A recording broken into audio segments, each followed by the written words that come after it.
Salam sejahtera untuk kita semua. Saya dari kelompok 9. Saya akan membacakan posisi kasus dalam legal opinion kelompok kami, di mana kasus yang saya ambil ialah Ukraine International Airlines.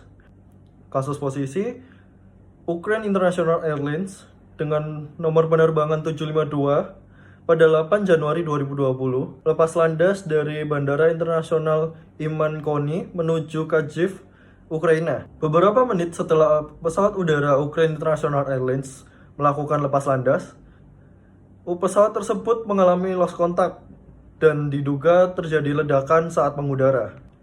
Setelah ditelusuri, ternyata pesawat udara Ukraine International Airlines terkena 2 rudal darat yang ditembakkan oleh militer Iran. Hal tersebut mengakibatkan Ukraine International Airlines 752 dan seluruh awak pesawat serta 176 penumpang meninggal di tempat. Yang kemudian, hal tersebut diakui oleh petinggi militer Iran dikarenakan ketegangan kondisi perang yang sangat tinggi. Akan hal tersebut, petinggi militer Iran mengakui bahwa 2 rudal darat yang ditembakkan dan mengenai Ukraine International Airlines 752 dan menewaskan 176 penumpang merupakan ketidaksengajaan dikarenakan sedang terjadi ketegangan konflik bersenjata di daerah tersebut.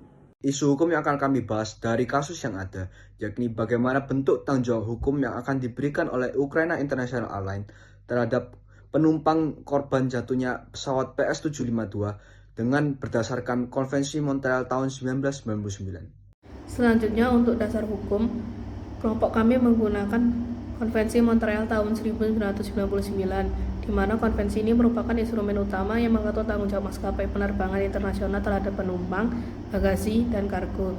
Ukraina dan Iran adalah negara pihak dalam konvensi ini, sehingga berlaku secara langsung pada pengangkutan udara internasional antara kedua negara tersebut. Beberapa pasal yang relevan dalam kasus ini adalah Pasal 17 ayat 1, di mana maskapai bertanggung jawab atas kematian atau luka-luka penumpang apabila terjadi selama pengangkutan tanpa harus membuktikan kesalahan.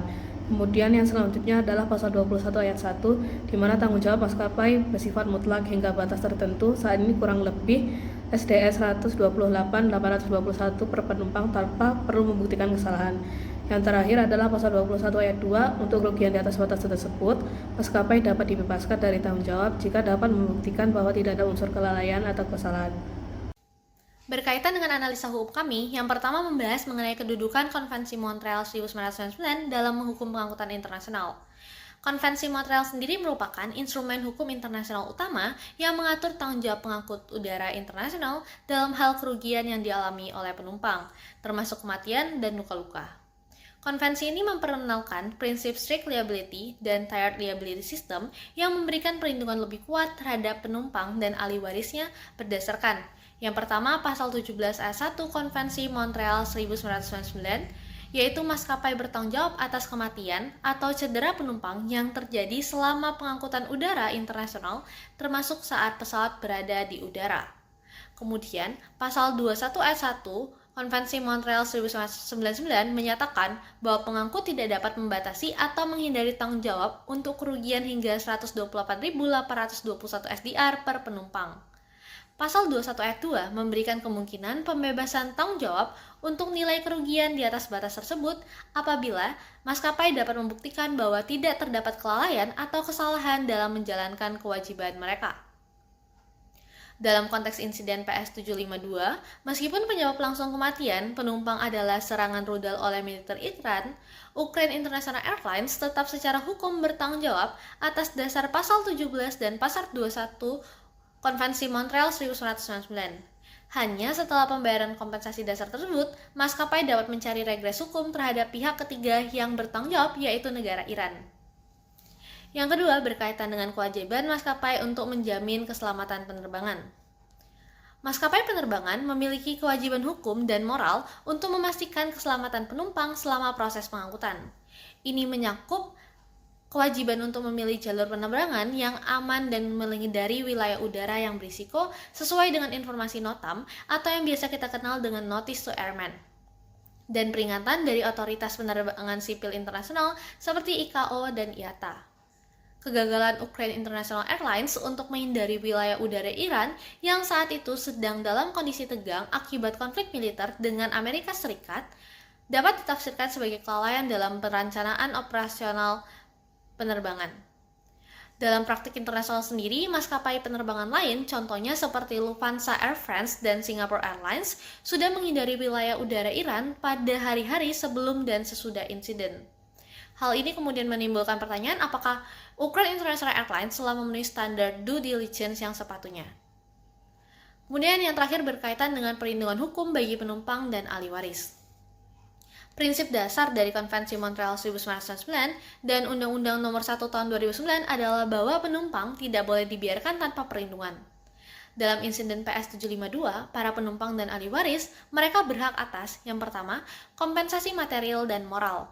Yang kedua, hak untuk mendapatkan informasi yang jelas dari maskapai.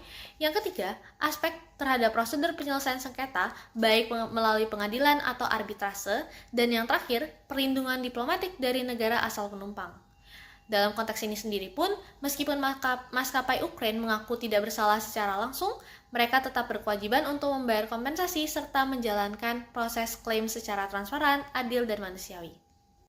Jadi kesimpulannya, maskapai Ukraine International Airlines memiliki tanggung jawab hukum terhadap seluruh korban penumpang dalam insiden jatuhnya PS 752 berdasarkan ketentuan pasal 17 dan pasal 21 Konvensi Montreal 1999 yang menetapkan prinsip tanggung jawab mutlak terhadap kematian atau luka yang dialami penumpang selama pengangkutan udara.